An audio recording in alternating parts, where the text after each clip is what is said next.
لا تنسوا الإعجاب بالفيديو والاشتراك بالقناة وتفعيل الجرس.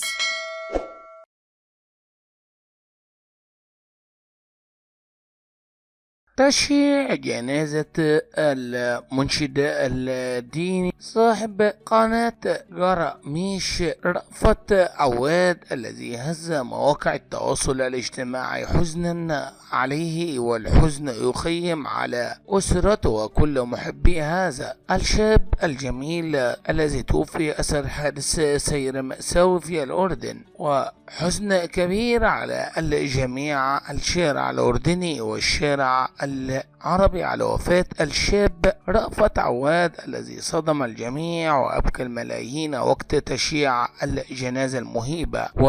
وفاة رأفت عواد نجم قراميش في حادث سير مأساوي. أعلن وسيم عواد صاحب قناة قراميش وفاة نجمه رأفت عواد في حادث سير مأساوي، وذلك عبر حسابه الرسمي على مواقع فيسبوك، حيث نعى ابنه بكلمات مؤثرة عبر خلالها عن حزنه الشديد لفقدانه، وكتب: وسيم عواد لله ما أخذ ولله ما أعطى وكل شيء عنده مقدر. توفي قبل قليل في حادث مؤسف والدي وفلذت كبدي رأفت عواد، ولا نقول إلا ما يرضي ربنا، إنا لله وإنا إليه راجعون. ويعد رأفت عواد من الوجوه المعروفة لدى جمهور قناة قراميش إذا شارك في تقديم عدد من أغاني الأطفال التي حققت انتشارا واسعا، من أبرز لا تؤذي جارك